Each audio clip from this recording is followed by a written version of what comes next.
Hello, and welcome to Enlightened Empaths, your community for the spiritually awakened, where we discuss, explore, and connect with fellow empaths, healers, intuitives, and seekers.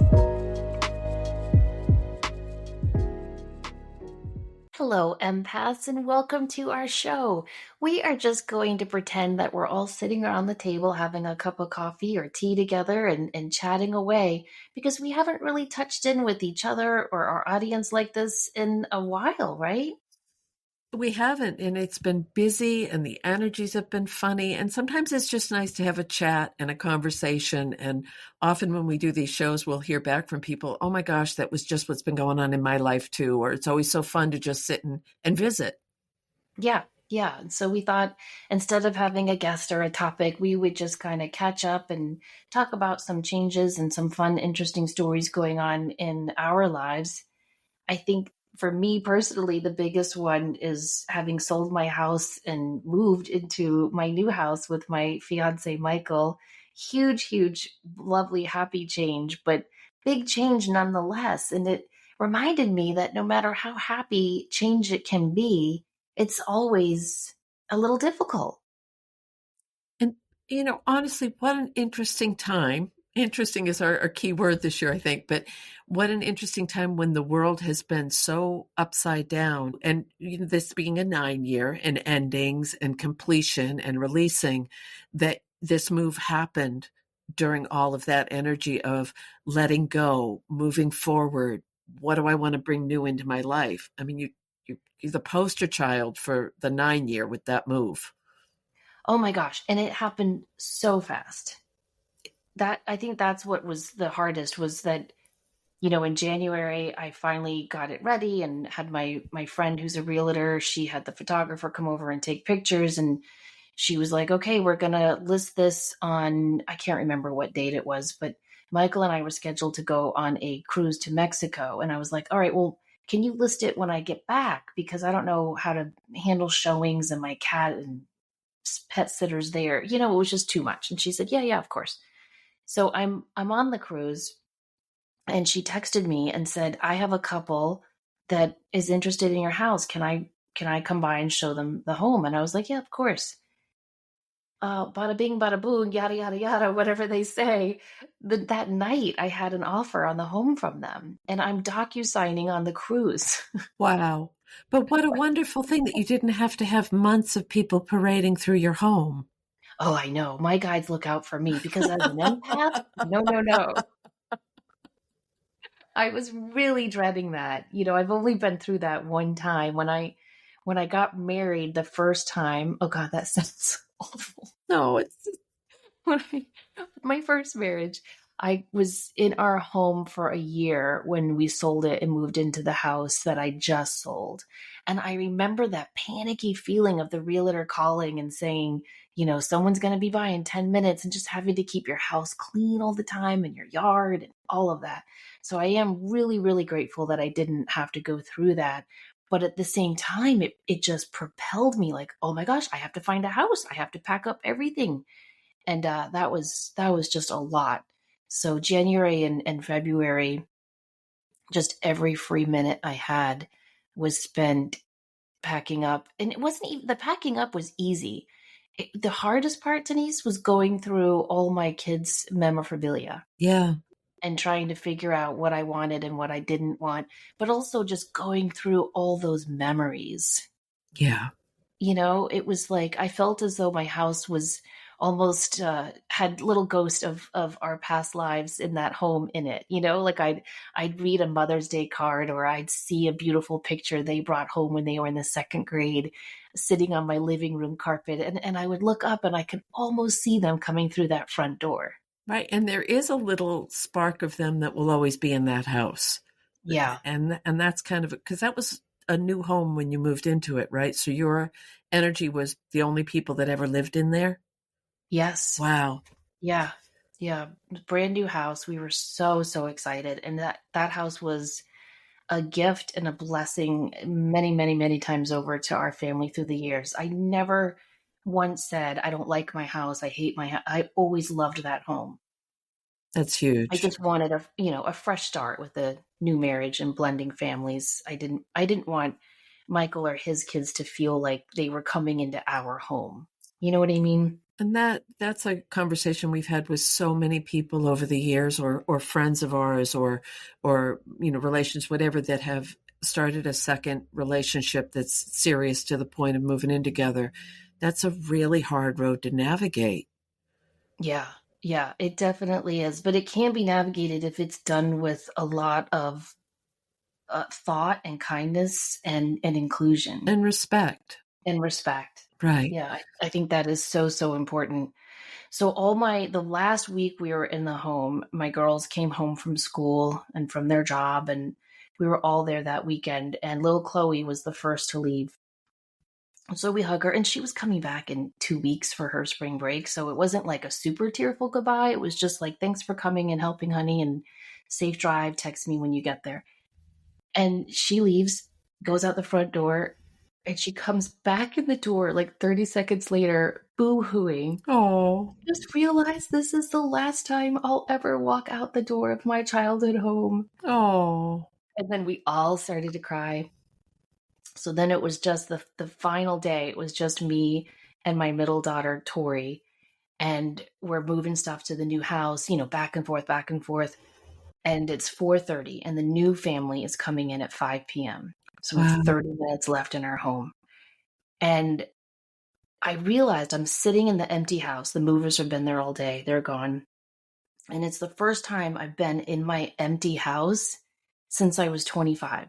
Oh, And I remembered being that 25-year-old in that house. And I was like, wow, this is trippy. Like who hmm. would ever think all of this would happen in this house? And here I am now. And then the realtor comes in and she's like, hello, woohoo, just coming to, and she brought me a bottle of champagne and a lovely card and, all of that. And she's like, I need to get the keys from you. And she's talking and going in and out of the house to bring stuff in for the new owners. And she goes, oh, you guys are trying to have a moment, aren't you? And I was like, yeah, I think we are. And she goes, okay, I'll be in my car. So she goes in the driveway, and Tori and I just started to cry and hug each other. And I said, honey, I'm so sorry. I feel like I'm selling your childhood, because my kids were like, we signed our names in the attic and we took pictures of the growth chart that was painted into one of the closets in the kitchen. And it was just very emotional. And she said the sweetest thing, I'm going to cry. She said, we wouldn't be this emotional if you hadn't given me such a beautiful childhood. oh, oh, I'm going to cry too. I know Oh. it was so beautiful. And I was like, oh, thank you. And so then the realtor came in and she goes, oh, you're still having your moment. And she walked back out and I was like, all right, Tori, that's our sign. Yeah. And then the next day, the new owners are so lovely. And they sent us a little video of their little girls running through the hallways of the house. Oh, Yeah, and she was like, "Thank you so much. We just love it here." And I was like, "Oh, that's the way it should be. That's a house. It has a huge yard. It's meant for a young family." and do they have just daughters as well? Yes. Oh, how fun is that? So all that love, all that energy that's been held in that house, they Yeah. can pick up on that. Well, I have a fairy door that was built into the little wall outside the girls' bedrooms. Yeah. I left that there. Oh, And I have the fairy door and a little window and a lantern and our little fairy tree in the front yard. And I left that there. So I hope they don't mind that I left all of that. But I thought little girls would love that. yeah. I think they will love that. And it's nice that you were able to find a family that will, it's still a home. It's not just a house. It's not just a place. It's still a home. Yeah. Yeah. Exactly. But it really made me think that I do believe that change is different for empathic people because we feel all the feels, as they say, Right. all of it. And it was just a really interesting transition. And, here I am in this brand new home. It's everything I want. It's beautiful. And I love being with Michael and I love, blending our families together and creating new traditions. And so that's been just a blessing. I was just surprised at the emotions that selling up that house kicked up in me. So many rites of passage happened in that house as far as Yeah. for each of your girls, for you, for your relationship with your former husband, with uh, your parents passing, his parents pass. I mean, it's just so many huge things, chapters and chapters of your life, and now you're embarking on this new chapter. So what a beautiful gift to be able to do it in a new space that you love in a different way, but equally Right. love. Right. Exactly. And still in the same area. If I moved across town, that would be even harder for me. But if you had asked me before, how do you deal with change? I would be like, great. Like, have you ever seen me have an issue with, like, I don't know. I feel like I'm the type that kind of goes with the flow. Yeah. And I realized maybe I go with the flow because I've always had the same centered home space for so many years. Well, the security and stability of that, Right. it gave you an anchor. It gave you a safe place. Um, and you're right. You love your community. You didn't have to uproot and leave your family or your friends or any of those things, your business, but it's still change. Um, Yeah. Yeah. No, I needed that. Like my sister can ride her bike to my house still and my two closest friends can still walk to me. So I needed to have that sense of I haven't gone far, oh, you know? you're that close to your old That house? close. Oh, Yeah. wow. Yeah. It's about 2 minutes down the road.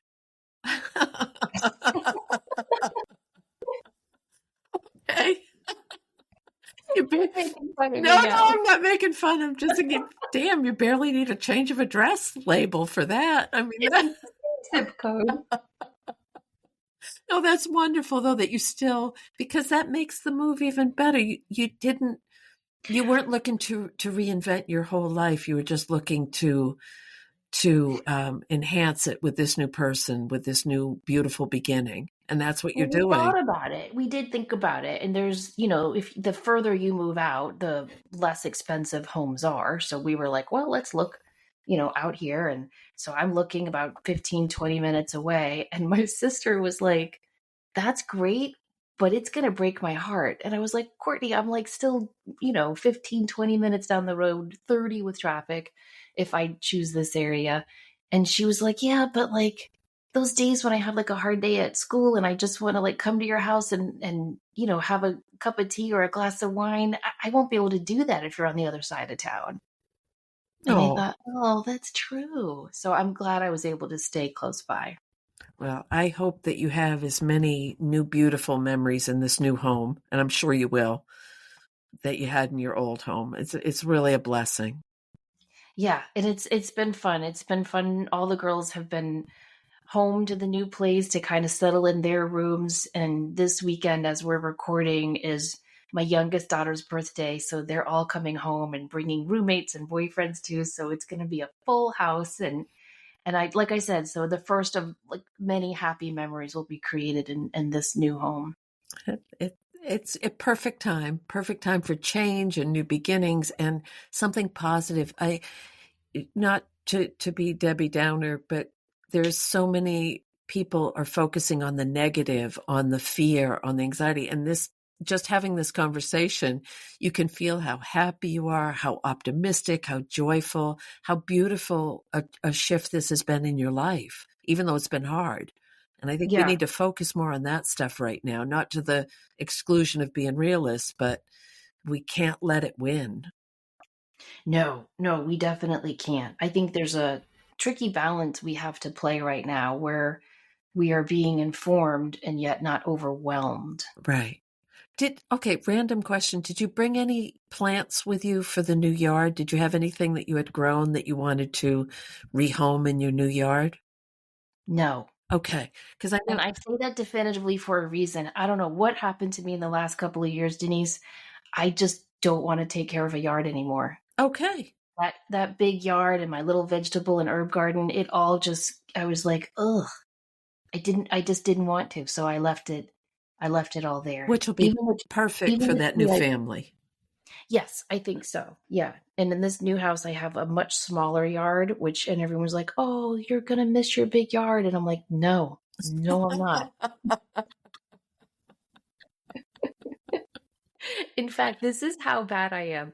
I'm thinking we just had the new fence put in, Hmm. and now I want to get trees.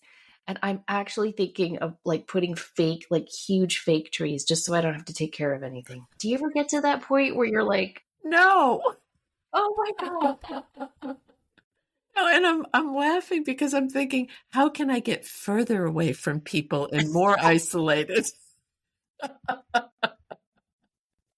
Well, I mean, you actually grow your own food. Well, it's sometimes, yes. It's not, I have at times in my life been very successful with that, and other times I haven't. But I like playing in the dirt, yes, and being where I can't see people. That's I my love favorite. playing in the, well, I should say this. I loved playing in the dirt, even though I was never good at it. I had this whole vegetable garden, like I said, and I could not get my broccoli to grow. I spent an entire year working on broccoli and I got like two stalks. Hmm. And I'm a broccoli fanatic. Like I Oh, eat roasted broccoli at least at least 5 times a week. oh, wow. That's a lot of Yes, broccoli.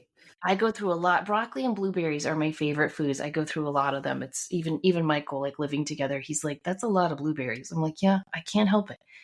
So I remember looking at those two stalks and going, Jesus, Louise, like, can you imagine trying to grow this? And then I grew a pumpkin and it took over my whole vegetable garden. And I was like, you know what? I just don't think I'm very good at this. Well, I'm glad that you're happy with your smaller yard and your I I I I can't go with the fake trees. I'm sorry. I just can't do it. But I No, I understand. know. I Maybe won't. It was just a thought. yeah, Like, or huh. maybe a tree that doesn't lose its leaves. It's not deciduous, that it's Yes. uh Like a nice Leland cypress. oh, that would be pretty. Yeah. And it would give a place for the birdies and because you do like having the birdies and stuff in your yard. I remember that.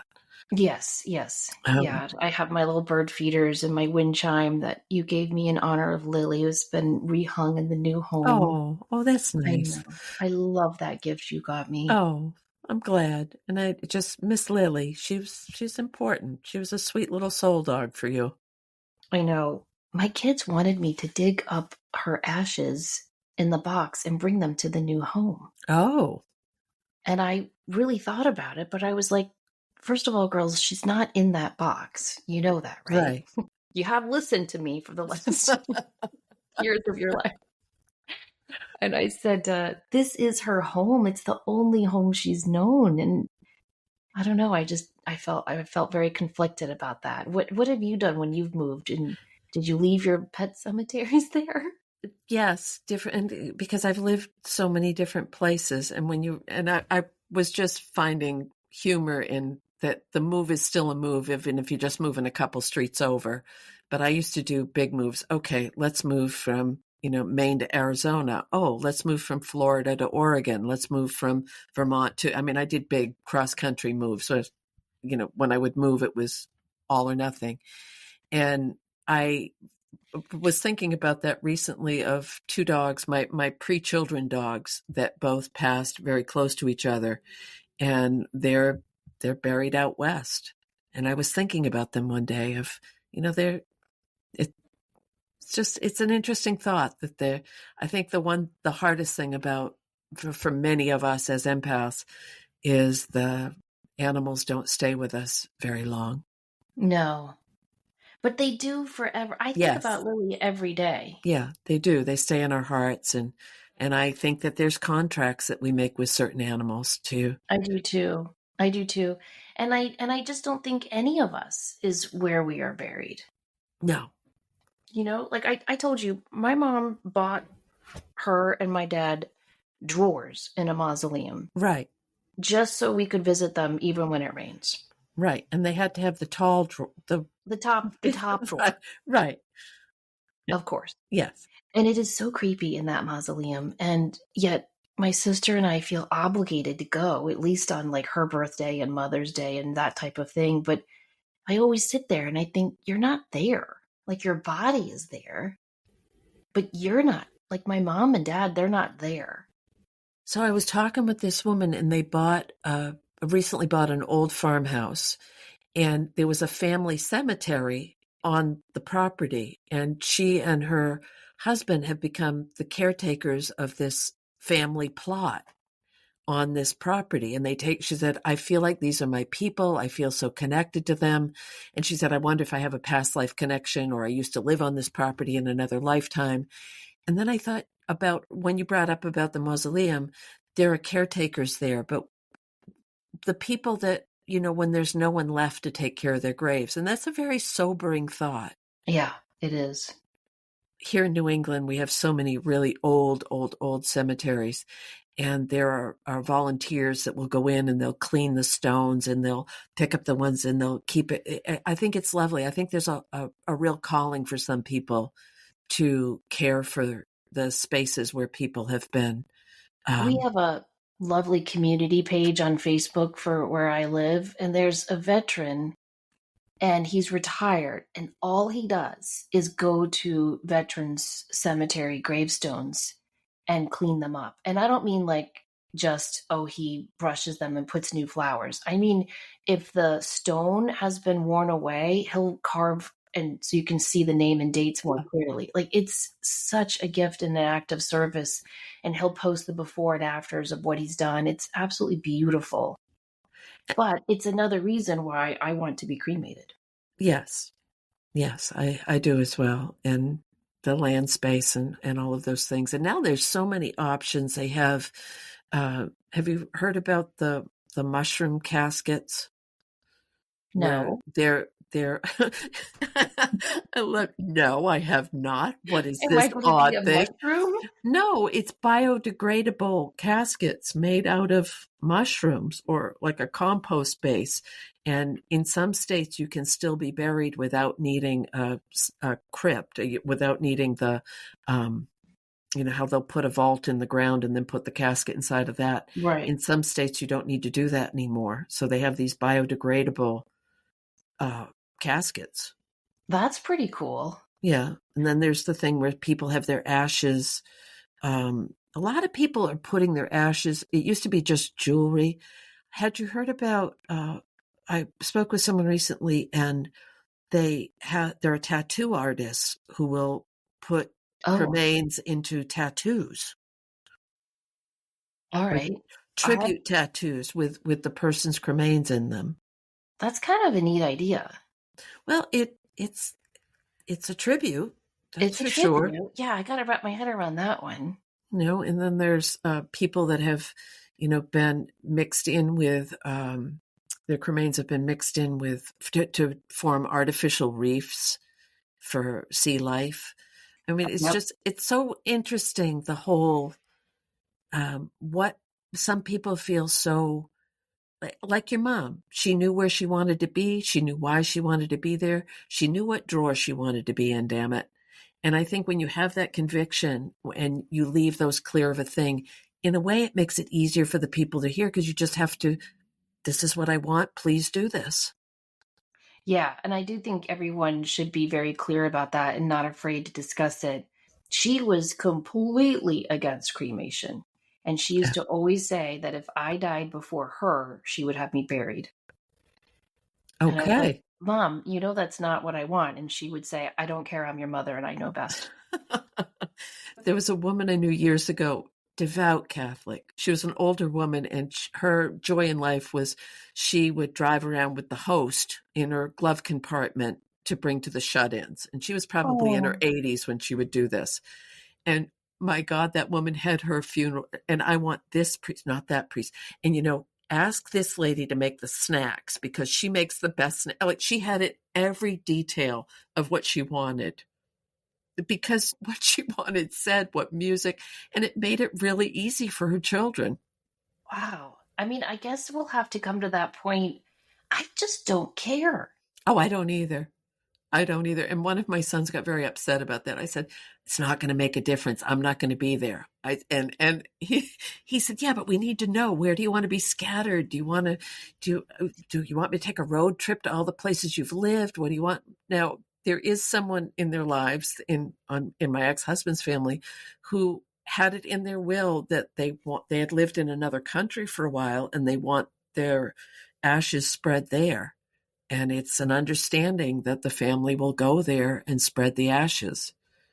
And I think I really don't care because I don't think it's going to matter.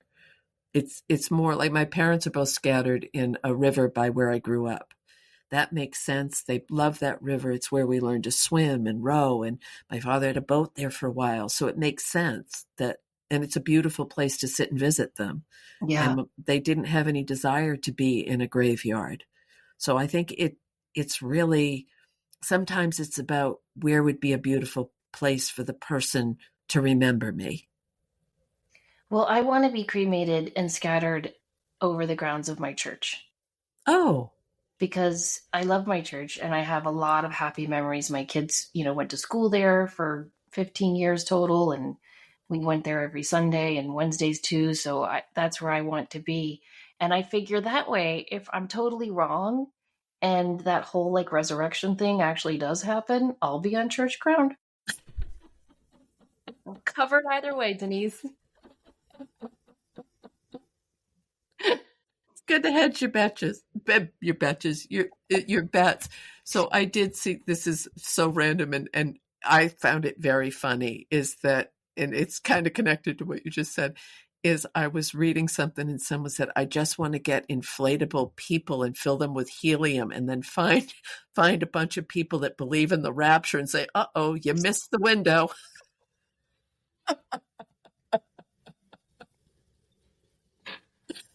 A couple of movies though that start out with that, and it is scary when you look at it and they're just Yeah, gone. yeah.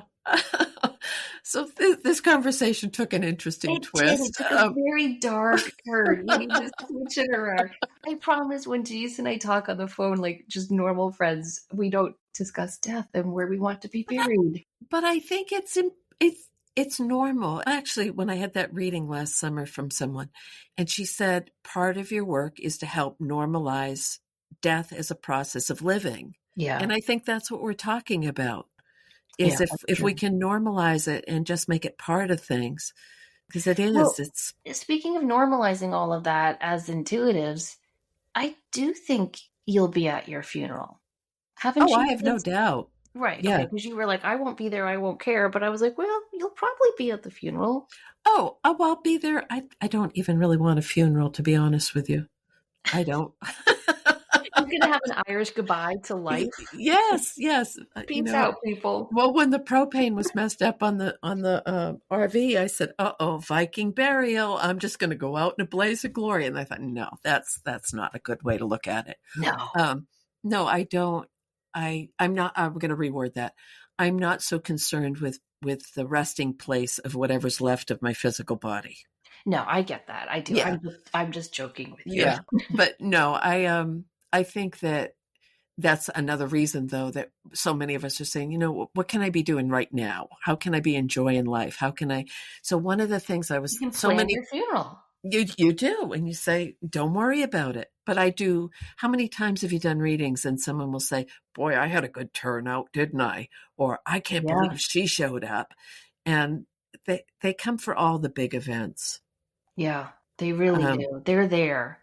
They are definitely there. I remember doing a reading for someone and I saw a blue 3-ring binder with oh, like the laminated pages and everything. yeah, And I said to the person I was reading, did they plan their whole wedding? I mean, oh my gosh. Did they plan their whole funeral from beginning to end? yeah, And they yeah. were like, oh yeah, it was all down in paper. And I thought, gosh, that is not the first time I've seen that blue binder. Now it's become one of my symbols of someone who has planned their whole funeral.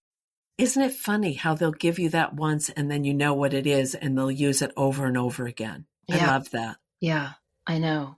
But you know what I don't love when if you're doing a reading and you really got a good link and you're passing on your messages, inevitably the client will say, can you please tell her that I said so and so? Or can you please tell him that I feel so and so?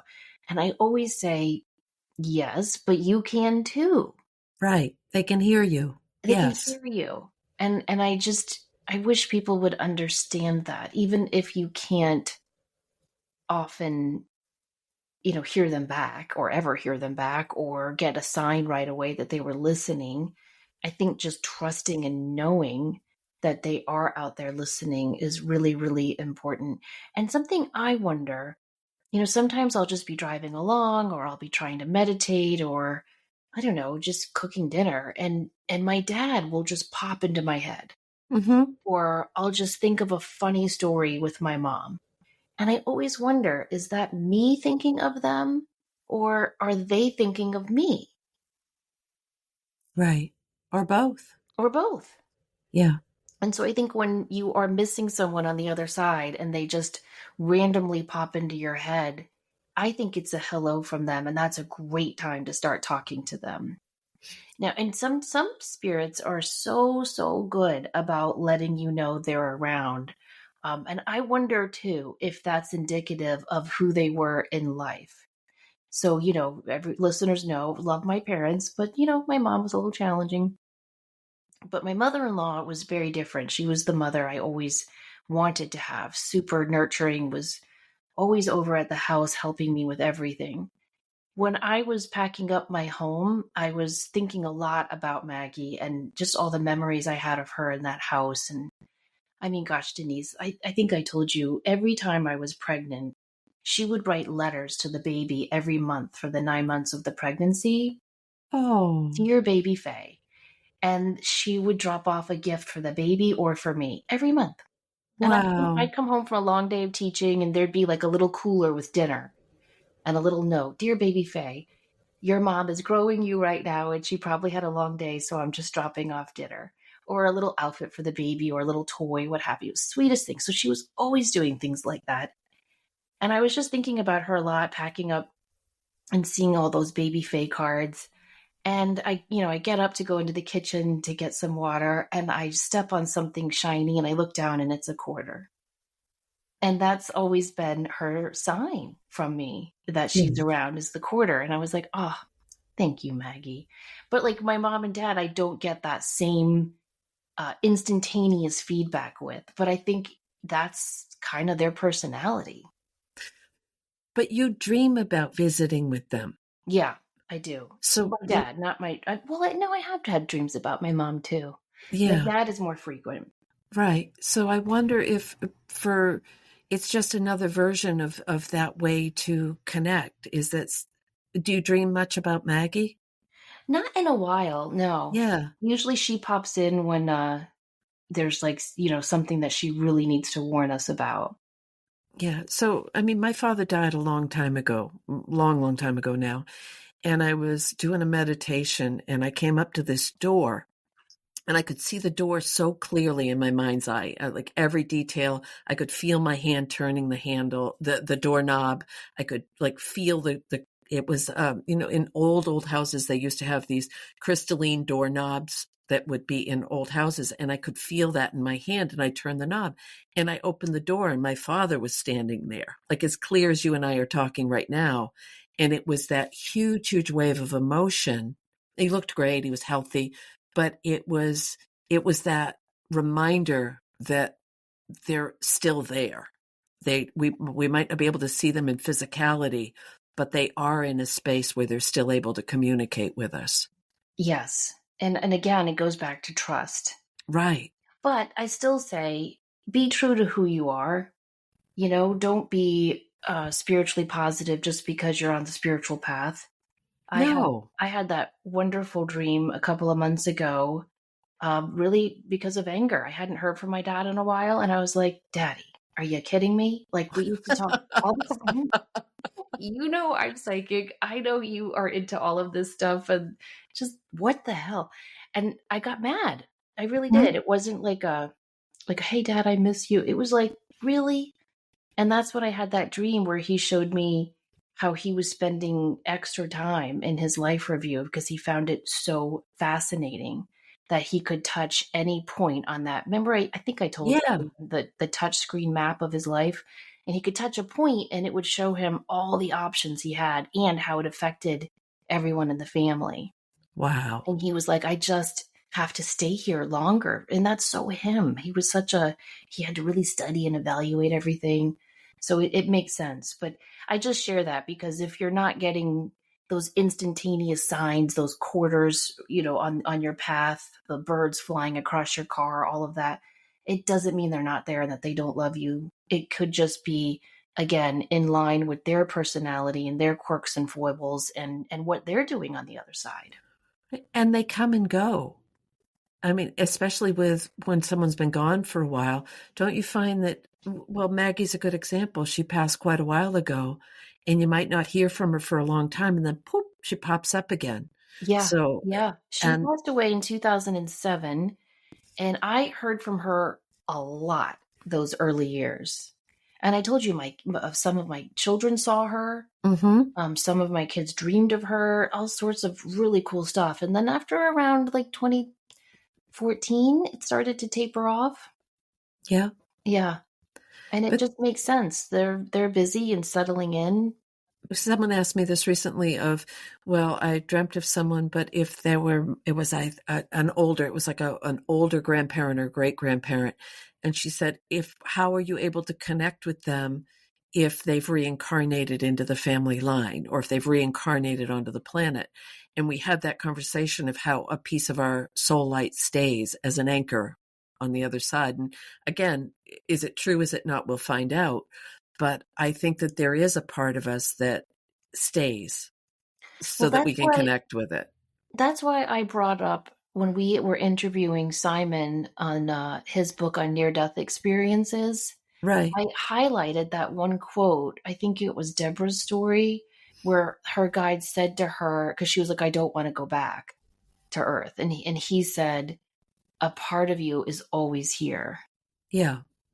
And I like when we have stories that validate what we're always feeling, Right. you know? And that was a fun show with the similarities of the NDEs, and there was no fear in any of it. No, no, definitely not. And I think that's incredibly comforting. And that's something else whenever the world is in scary, changing, tumultuous times as it is now, I'm not saying that I close my eyes and close my ears because, as I mentioned before, I definitely think it is on all of us to stay informed about what is going on. But I also think you have to temper that. Mm-hmm. And the way I temper that is I will read as many uplifting, affirming things as I can, or watch them as well.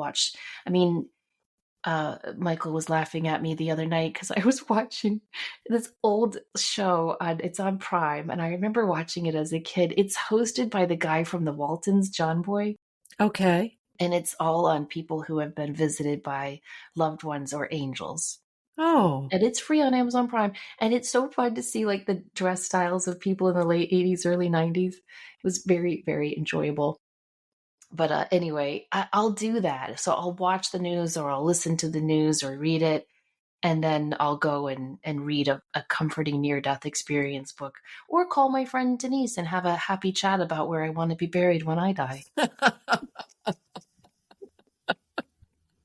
But you know what I mean? How do you temper the weird energy going on right now?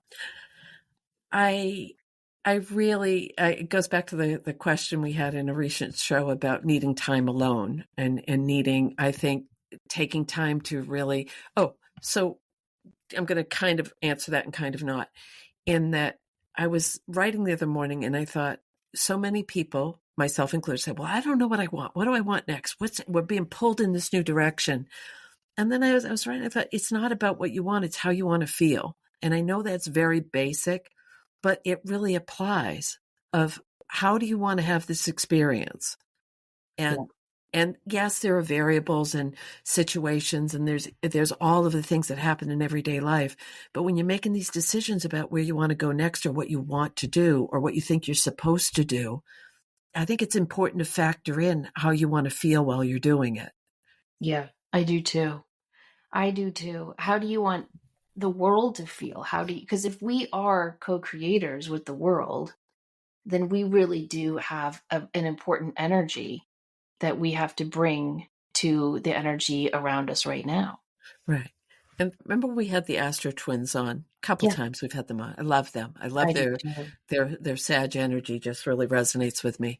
And I was listening to a little clip that they have, and they were talking about these shifts, and then they started talking about AI and Neuralink, and how Neuralink was developed to put these threads in through brain for people with ALS or people with mobility issues, or you can have a thought and it will physically move your body. But that there is a whole faction that are looking at an integrated human and computerized brain kind of an outlook in the future. And I wondered, there are a lot of people that think that would be marvelous and it would increase capacity and all of these things. And then equally, there is this whole other group that are feeling this core drive to be more connected with the earth, with the elements, with the energy. Is that trying to counterbalance that? That's so interesting. I've always felt that we're already kind of like computers. Right. We're I mean, electrical we're or electrical, we have currents, we have to be right. recharged 6 to 8 hours every day. Yeah. Parts break down. Get replaced. That's right. I've always felt that we're kind of like uh, invented by something else. I don't know. Have you ever mused on that? Well, this is it's funny, but it's not. So my mother had a hip replacement, and they used titanium for hip replacements. And I remember when she passed, my very practical son said, "I wonder what they do with all of those titanium parts. You know, there's big money in titanium scrap." And I thought, Sam, no one is out harvesting old implants that people had. And he said, "But they might be." And Oh, well, Denise, do I have a documentary for you then? You need to go on Netflix and watch The Kings of Tupelo. oh, It is the okay. most weird, outlandish, hilarious documentary I've ever read on a guy who gets really swept up in a conspiracy theory that there really is this underground business of selling that type of stuff after Oh, someone dies. well, when you think about people that buying scrap silver and melting it down, there might be a market for titanium hips and knees and stuff. I don't know. Okay, again, we're on to the death. What's happening? Well, nine is a year of ending, so at least it's humorous death. We're finding humor in it. Uh, No, but you're right. You do have to focus on the feelings. And I think we need to model that for people. I had a young friend had a birthday and I said, "Where do you want to be a year from now?" And they were like, "Huh, I haven't really thought about that." oh, wow. And I was thinking how important it is to always be thinking, yes, stay in the present. Yes, focus on healing the past, but also project your positive energy into the future. Where do Hmm. you want to be at the end of this 9 year? How do you want to feel at the end of this year? What do you want the world to look like at the end of this year? And start sending your love and light to that. I think that's really, really important.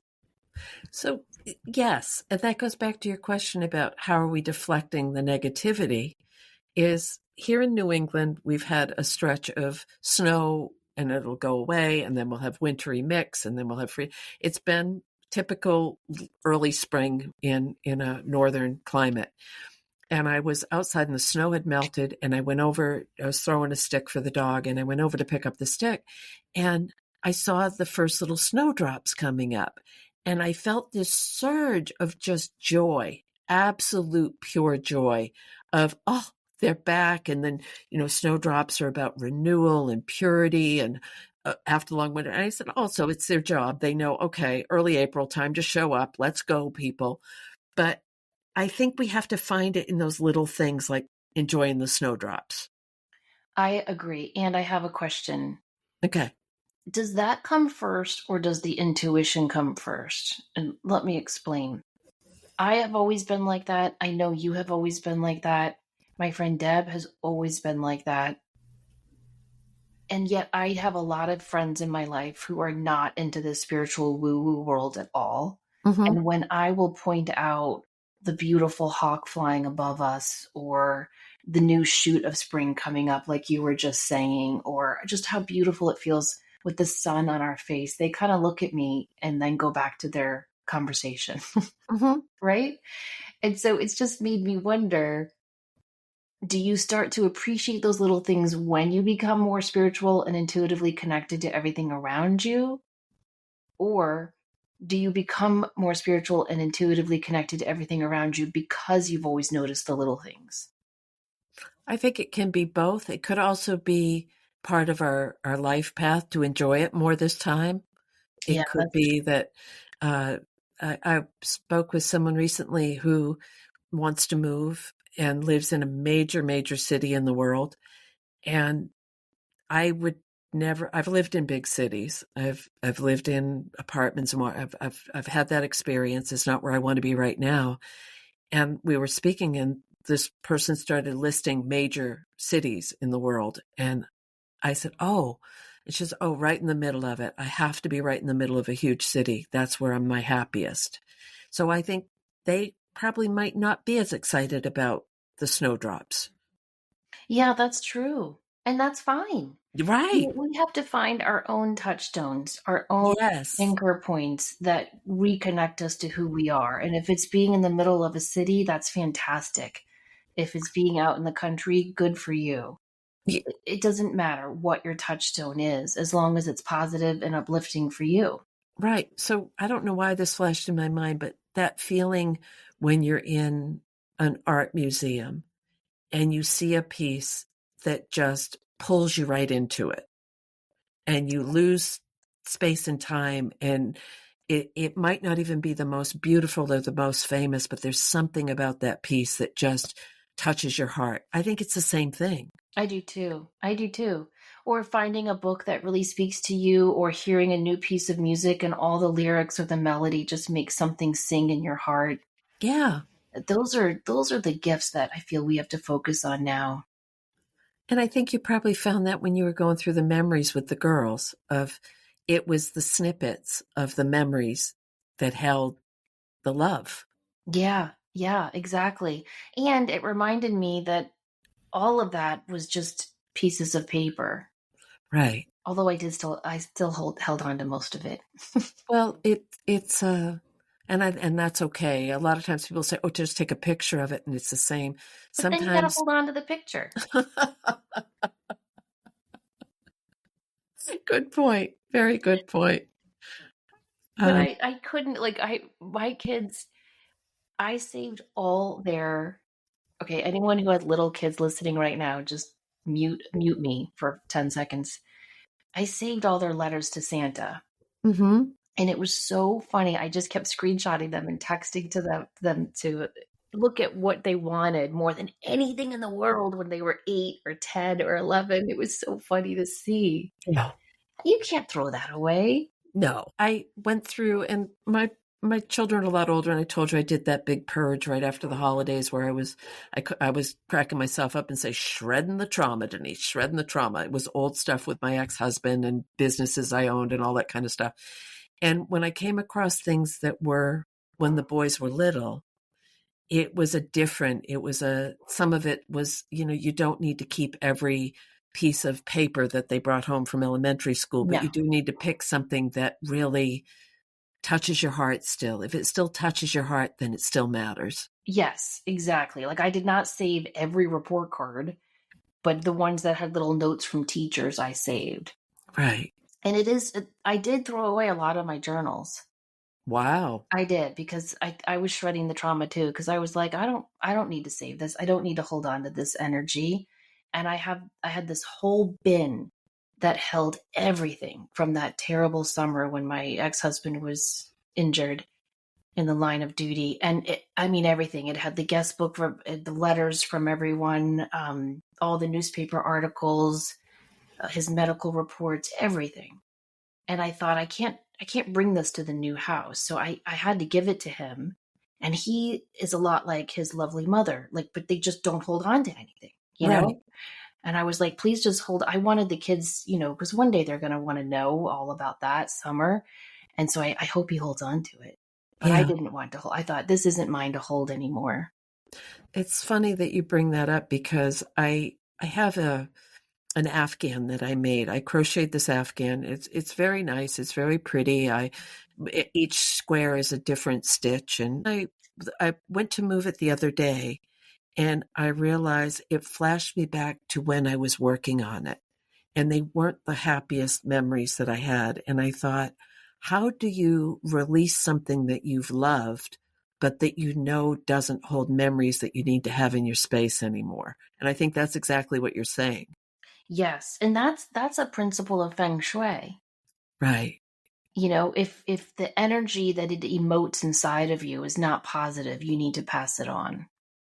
And finding someone that would just enjoy it's a beautiful crafted blanket. But I think that that's important with this 9 year and everything we're talking about is maybe seeing if there's anything in your space or in your heart or in your life that you're like, I think this is done. We've gotten what we needed out of this and it's time to go. Yeah, it's time to go. Although I did feel so bad for Michael. So there's this new trend, at least it's new to me, where you don't wear your mom's wedding dress, but you take pieces of it and you either sew it into your wedding dress or you take huge chunks of it and you create your future child's like first your christening gown out of that. And my kids shared that with me and I thought that was so beautiful. So my wedding dress is in this huge, vacuum sealed box from the dry cleaner. It's been in there and up in my attic forever. And I had all this stuff that I needed to put into the storage unit that we rented. And he comes by and he's like, "Okay, I'm load up my truck. Like, what else am I taking to the storage unit?" And I was like, well, there's really just this wedding dress." Was that bad of me? But I No. was just like, my kids want it, and so And it still it was a dress worn in love and hope, and it is connected with your children. yeah. So I And kept that's that. what matters. I kept my fine china. I was like, well, I can't really bring this to the new house because that was my wedding china. Mm-hmm. But I want my kids to be able to have it if they want it one day. So I put that in storage. So just trying to sift through that stuff was interesting. Right. Do you know what I mean? Because I really do think everything has energy. And I just wanted this move to be a clean slate and not like well, yeah, this is the plate that my former mother in law bought me. Right. No, that's important. That's really important, especially with, as you said, blending two families, new energy, a new relationship.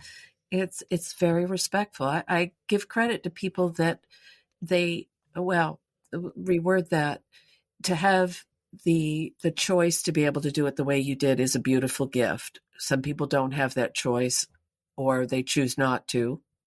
Still a choice, I guess. But I love that you're able to have that fresh start because that makes it home for everybody involved. Yeah. Yeah. And I think it's important to honor all the chapters of our life and not just shred them. Mm-hmm. But some of those chapters or pages in those chapters do need to be shredded.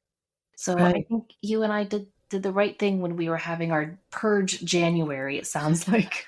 Yeah, and the interesting about the journals because I've shared that I have them from when I'm like a mid-teenager. So that's a lot that has moved around. Those journals have moved around more than most people. And I said to a friend of mine, I said, I'm going to have one big ass bonfire this summer, and they're going. And she said, You can't. You can't. And I said, Why? And she said, Well, it's been your life. And I said, But I need to figure out what I said. I wonder if holding on, exactly what you just said, I wonder if holding on to them is holding on to cords to that time that needs to be Yes. released. I'll tell you, I held on to all my journals from middle school and high school and college. Mm-hmm. And I just got rid of those because the only reason I held on to them was to help me as a mom. Oh, Because it that's really, nice. yeah, it really, like every couple of years I'd flip through those pages and it would remind me what it was like to be a teenager and to think that, this was my entire world and, this was the end and this was the beginning and this was that. And that it really did help me as a parent. But, I got through the teenage years with my kids, so I shredded that too. And it felt really, really good. So I think there's a time and a place to save some things, and there's a time and a place to move it forward and let those go. Yes. Or it could be enough of a pyre so that I wouldn't have to worry about where the ashes go, right? bringing us full circle as we wrap up.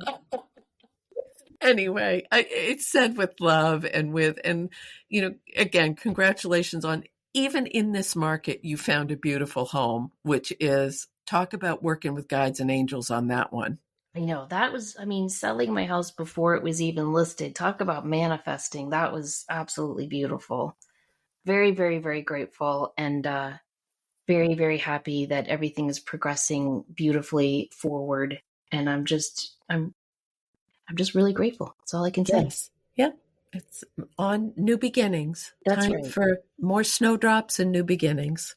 Oh, I love that. And I love Yeah. you, Denise. I love you too. We're good friends. We've been through a lot over the years. And Yes, we I have. hope that people are listening feel like they're part of our conversations because we really, if you were here with us at the table, we would be having the same conversations and you'd Yeah. be able to join in. Yeah. Sometimes we'll talk just normally and I'll go, we should hit record. That's true. Well, have a great week, everyone. We wish you to find your own touchstones this week that bring you back to who you are and what is really and truly important to you. Remember, as always, to show up, do great work, and share your light. Take care.